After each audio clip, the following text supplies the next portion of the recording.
I feel like you have always known on some level that you have been destined for something great, for greatness, okay? And you might have kept this extremely private throughout your life. Fear of being judged, criticized, ostracized. But hear me when I say this. You're going to know if you know. I feel like you have always had an inclination that you were destined for something big. And I'm not just talking like a few promotions, like new age celebrity big. I'm talking about you are meant to shift worlds, right? You are going to influence consciousness on the global scale, universal, right? I feel like you have always known on some level that you have been destined for something great, for greatness, okay? And you might have kept this extremely private throughout your life. Fear of being judged, criticized, ostracized. But hear me when I say this. You're going to know if you know. I feel like you have always had an inclination that you were destined for something big. And I'm not just talking like a few promotions, like new age celebrity big. I'm talking about you are meant to shift worlds, right? You are going to influence consciousness on the global scale, universal, right?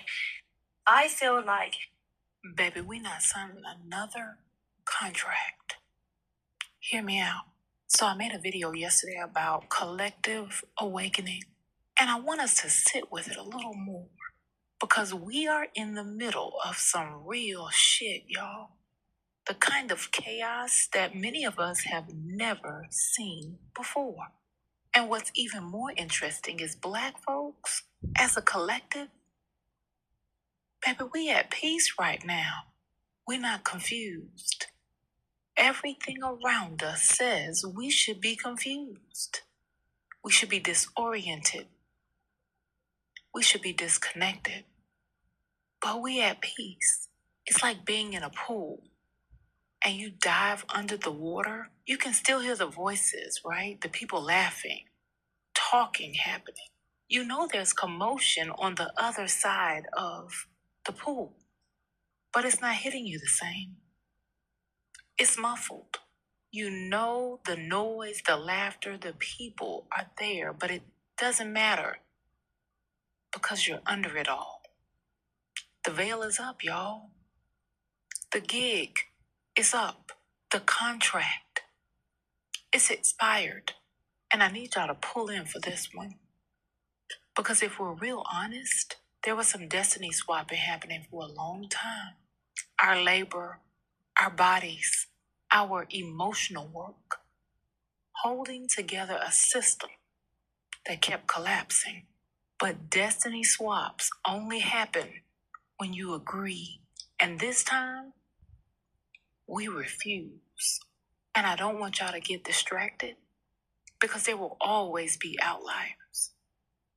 Harriet didn't take a whole lot of folks. Keep that in mind. Baby, we sitting this one out, resting, opting out of the motherfucking system. We not signing another damn contract. Not with our bodies, not with our peace, and for damn sure not with our futures. I hope y'all picking up what I'm putting down. All right, Black folks, drink your water. Stay rooted, real, and knowledgeable, and mind your Black business. Happy Black History 365. And I'll see you next time. Baby, we not signing. Take a deep breath. All right. So this is what I want to talk about. Right? So the last video I talked about was my testimony for basically just being chosen. And I wanna elaborate on that because I skipped. There's no way I really can tell my full story because it's just so much going on. But I wanna tell the people a few things. Don't feel discouraged if you can't finish your journey as a chosen one, because it's like going to war. Many people go to war, only few of them come back home alive. Get what I'm saying? Many people go to war, but only a few come back alive. And if you come back alive, that don't mean that you're sane. You might come back with PTSD. You might be crazy. You feel me? You might be have one leg, one eye.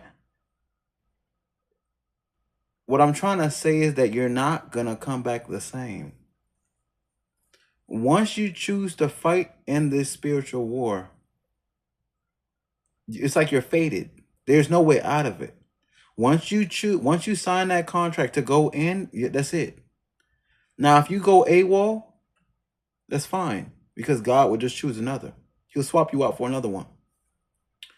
But if you go AWOL and try to go back to society, it will not feel the same ever again. You'll damn near go crazy. If you try to go back to society, it will not work. Period.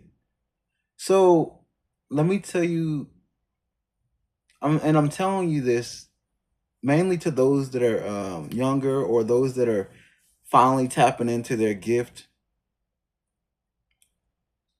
When you finally tap into your gift, it's best to keep it quiet, right?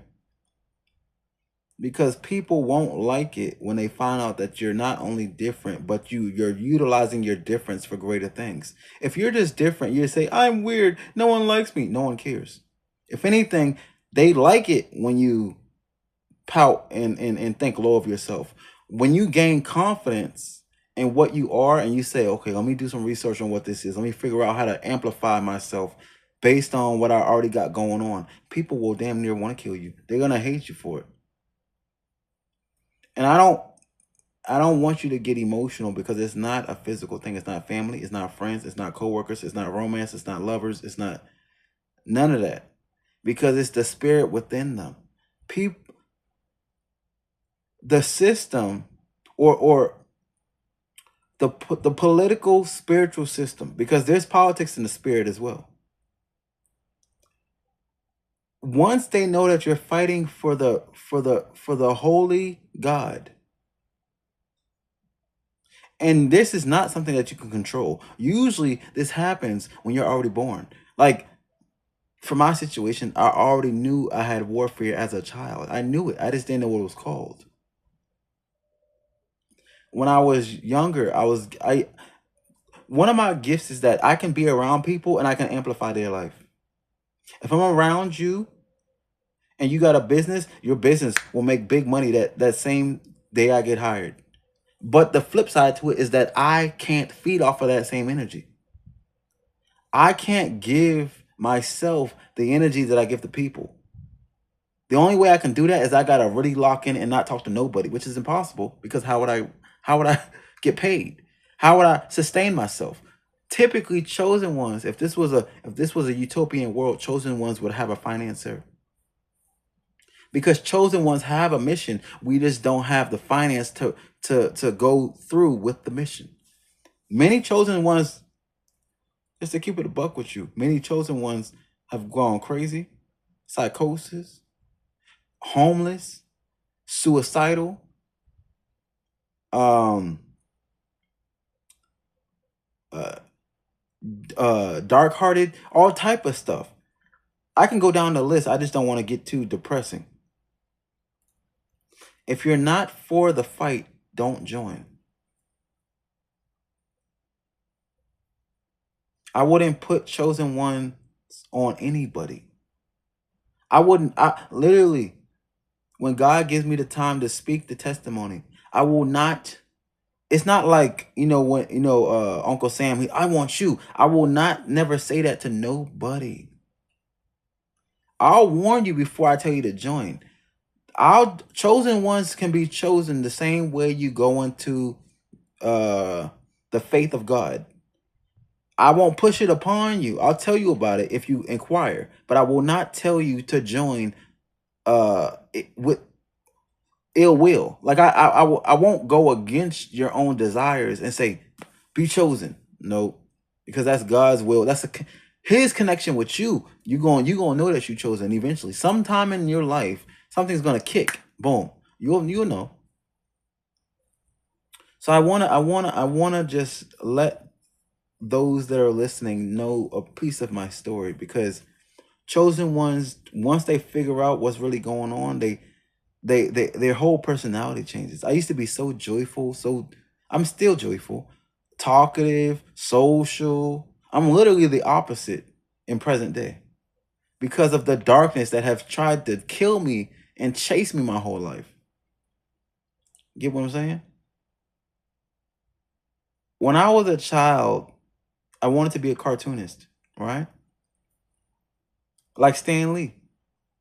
But I wanted to make all multicultural characters and black characters because all the white people, they own everything. So I'm like, where do we get? You know what I'm saying? Where do we get to feel appreciated? Where we got the vibes? Y'all didn't stole our shit anyway. So I asked my mother when I was young. I said, could you do give me help me with some research so I can find out a college that has a computer design or like animation. I was 8 years old. She literally looked at my face and said, I don't know nothing about that. Find it out yourself. So on the AOL, the little slow dial up, I went on the internet and Googled. And I think there was only one school that did it at the time. I think this was the 90s. I think it was SCAD. That was down south. So the whole time I kept thinking, you know what I'm saying, mentally, and I would just draw. I made a comic book when I was 8. Mind you, all this stuff, when you're chosen, you have a natural gift. Usually, if you're lucky, it kicks in at a young age, depending on whenever God want to show you. I could do things just instantly.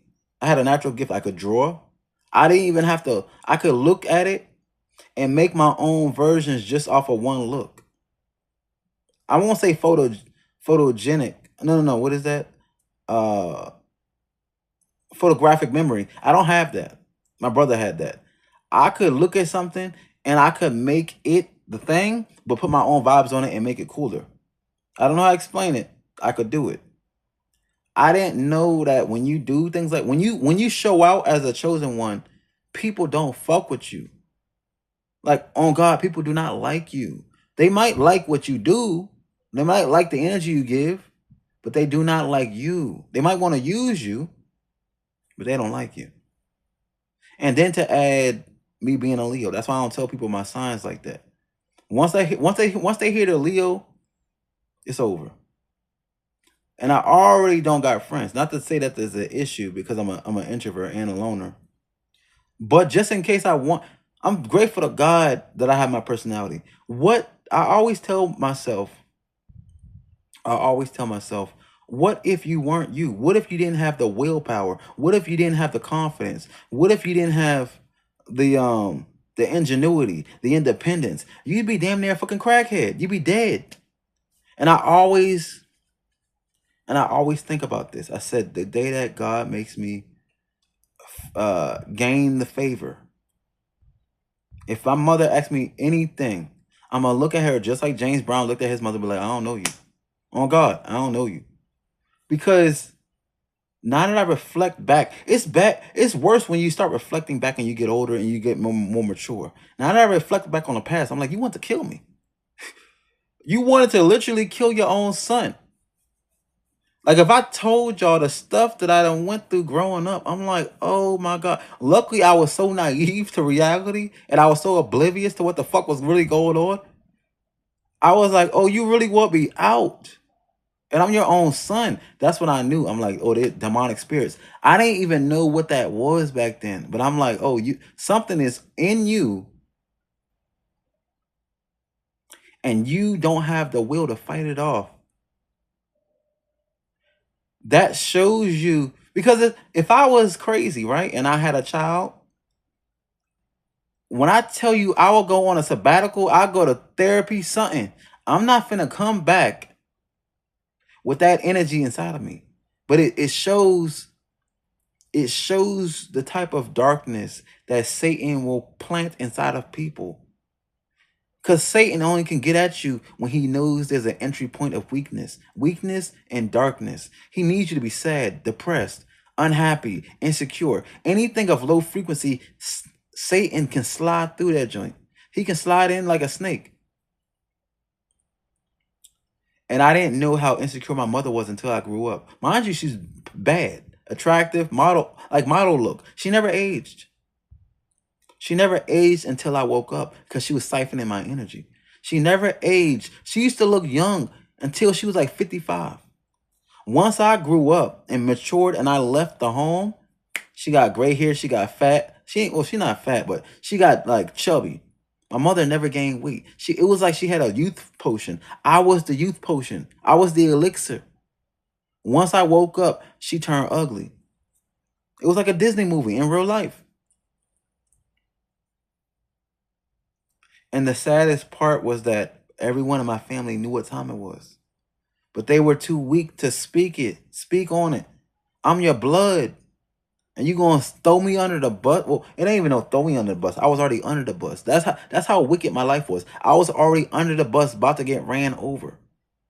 So bad. Let me take that back. I got ran over.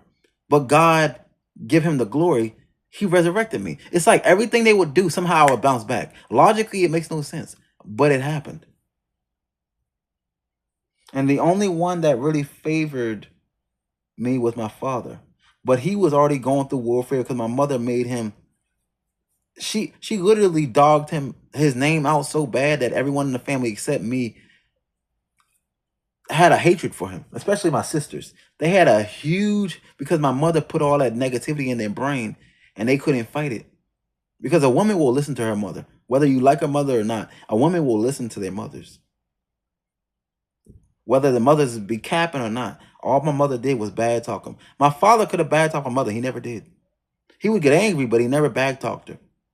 And that's when I knew the demon was in her and it wasn't in him. The sad part about it is, till this day, she don't feel guilty because the darkness won't allow her to repent. There was a point in my life when I knew that I was being hated on. Everyone in my family is gifted in some way. I would always support them. Always support them. My brother had a clothing line, supported him. My sister did bodybuilding, supported her. She had a fitness thing, supported her. My brother did music, I supported him.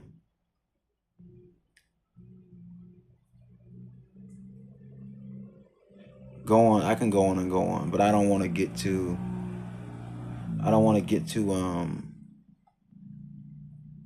too personal. I mean, this is already personal, but certain things you just gotta. It's not the time yet to. I don't even know y'all. It's not the time to speak on these things. But what I'm trying to say is this: when it came to my turn to show my brightness, to show my light, they treated me like a goddamn nigga. I was like, what the fuck is going on? And my brother, low key, cause the darkness will always tell the truth to the light. He said to me, he said, "You're not gonna forgive me?" Because the darkness knows that it's guilty. And I looked at him and I walked away. And I'm like, why the fuck would you say that? That means you know you're guilty, but you won't admit what you did. What did you do to say that? And he had asked me before I moved out of his apartment. He said, let me buy one of your paintings. So you're not gonna support me, but you low-key see favor in me. So you want to buy my painting. You think I'm stupid? You think I'm gonna sell you a painting so I can max out, become great, and then you can have a part of my investment in your hands. So when the money inflates, you can, you know what I'm saying? You can finesse that. You think I'm stupid? You really think I'm stupid? So I got to a point in my life when I started to ask God, I said, who do I have left? He said, you don't got nobody. He said, you came into this world alone.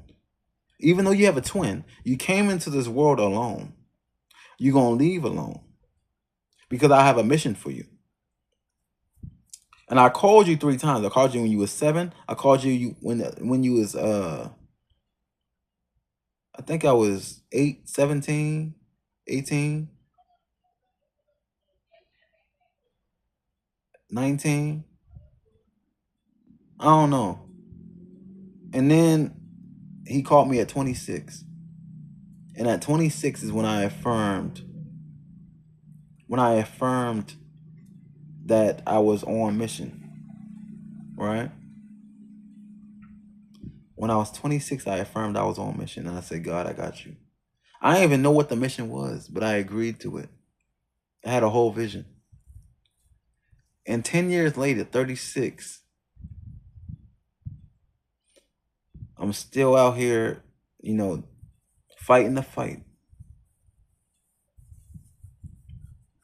But the thing about the fight is that you have to be patient because it's not the wars don't end in a day.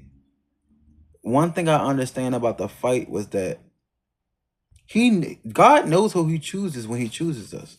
He knew this one, just like the movies. When they say he's ready for war, or like a Suicide Squad, or any of these little movies, superhero movies, or war movies, they always say, or these FBI movies, they say agent I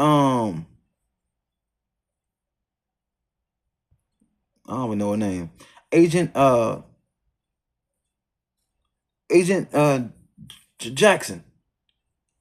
Uh they look at the file. They say deceased parents, only child, no friends. When God chooses you, he do the same thing. He looks at your life to see if you're fit for the mission.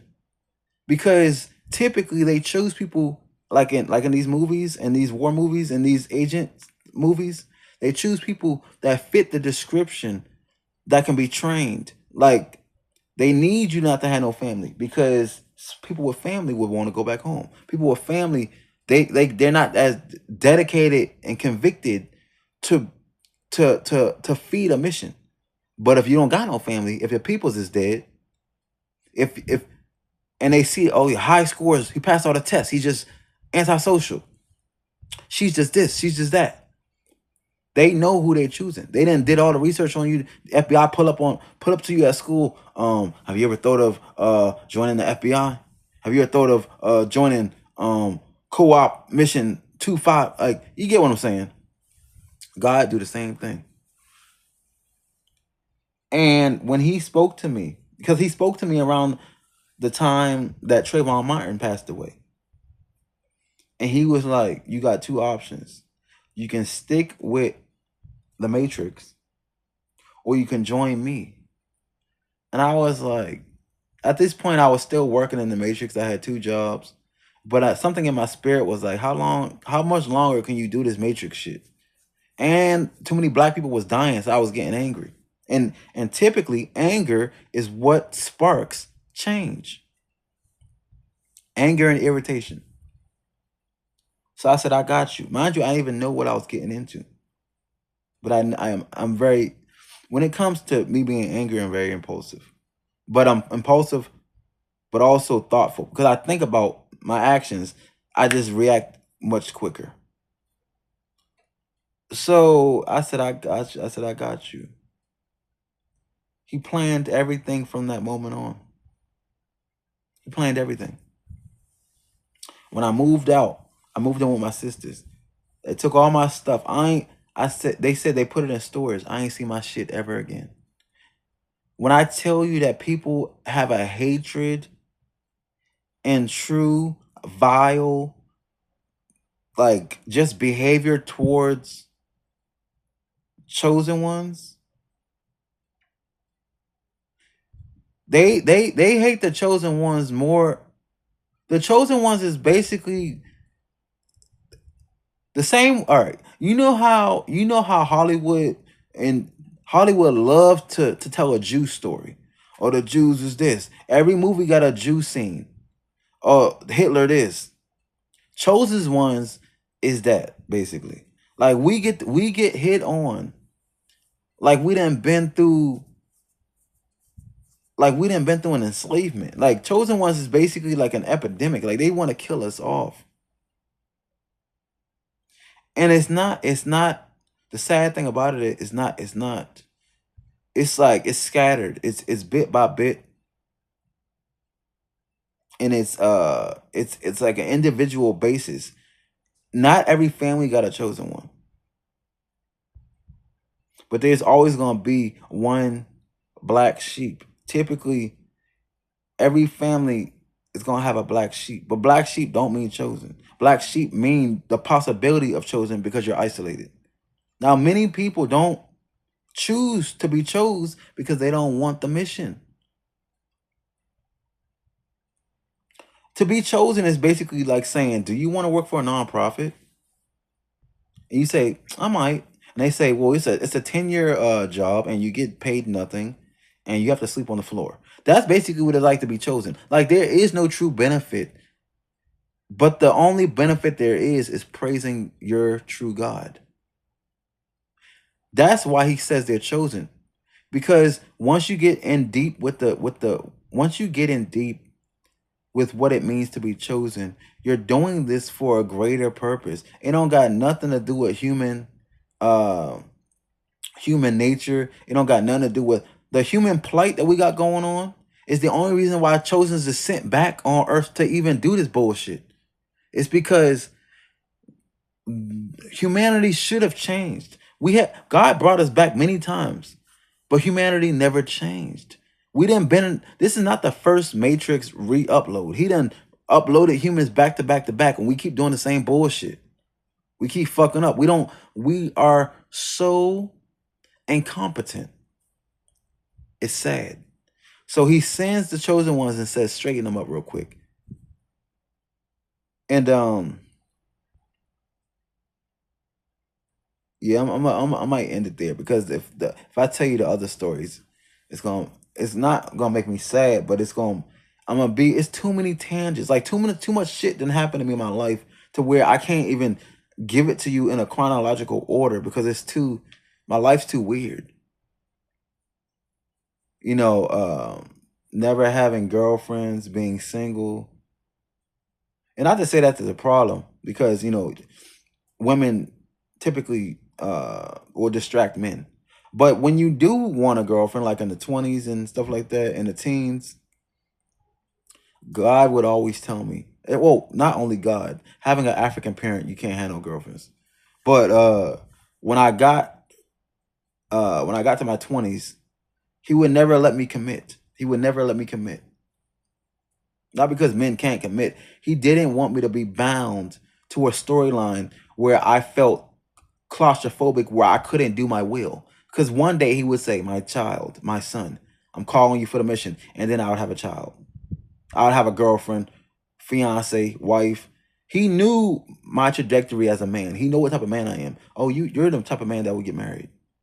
So let me fuck up your whole shit so you purposely won't marry. I done been in mad situations implying, do you want to take this further? And I couldn't do it. He wouldn't let me. It's like I knew deep down inside, do not do this. You have something else you have something else that is for you, that you need, that is more precious than anything that you see and perceive now. Because the older I get, I used to look back and be like, damn. I used to get angry. I would say, why do people keep fucking up my shit? Like when I would get like when I used to work at Rite Aid in my 20s. And all my coworkers, every time women would pull up, they would cock block. And guys, I didn't know it back then, but God was like, you're chosen. You're bringing in so much energy that these dudes they'll do anything just to feel some of the vibes. And I would just look at them like, y'all motherfuckers don't get the fuck away from me. But they don't care. I didn't understand how little energy people have on this planet. I didn't understand how depleted people were on this planet, being drained all the time. I didn't understand, like, chosen ones probably got a level 1,000 energy, or everyone else has a level 50. Do you see the difference, if that makes sense? Do you see that there's a huge gap? If I could go back, I would do so many things different. But he doesn't allow you to do that. He purposely doesn't allow you to do that. Because if I could go back, he knows I would the me that it because he knows that's why they say the tree of good and evil. He knows if you had the knowledge, you would do different. He knows me too well. He knew if I told you, that's why I kept having these inklings when I was younger, like, yo, something telling me not to do this shit. Because God was leading me into my path rather than my, my normal human life. He knows if I had a choice, I wouldn't do none of this chosen shit. I go to the motherfucking Hawaii beach and stay there and let it until I die. Serious. But that's the selfish part of me speaking. And God knows that when he calls you, he needs you to do his will. Because it's bigger than that. He needs you to do his will. And he knows me. He knows I'm a traveler. He knows I like to just be alone. He knows I like to escape. I don't like people. And I don't mean that in a bad way. I don't like that people offer nothing to this world and want stuff. People are a waste of time. And he knew, knowing you, my child, you could max out in the 3D and in the spirit. But I only can have you do one at a time. So come with me, my child, and walk with me. Let me talk to you right quick. All right, that's enough story time for tonight. We'll talk tomorrow. Enjoy your night. Sleep well. And ask God for reassurance. Whether you're chosen or not, ask him to lead you. If you're normal, ask him how you can better your life. If you're chosen, ask him how you can get to the next stage and not burn out. Because the deeper we get into this fight, this warfare, people are going to want to drop out. I can already feel it. I can already feel it. But for those that can carry on, stick with it, stay strong, and know that you're not alone. Because that's what usually makes us want to quit. We think we're doing this alone. We are, but not. We are because we are alone. We're not because we have God and we have one another. The fact that we have technology that we can see each other, that we don't know each other, but we can see each other, random people, it gives us closure that we're not alone. That others are going through similar things just like us, not the same, but similar. So we all are fighting in different ways.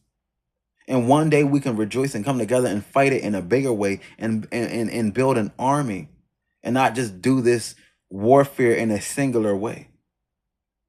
But we have to, 1, believe, 2, be very vigilant, and 3, just keep the fight going. Don't give up. And if you do give up, don't feel bad. It's okay. It's okay because there's more. There's more of us. Live your life. No one's forcing you to do this. He just wants to see if we can. Live your life. Enjoy yourself. And praise him always. He's the only one that really matters.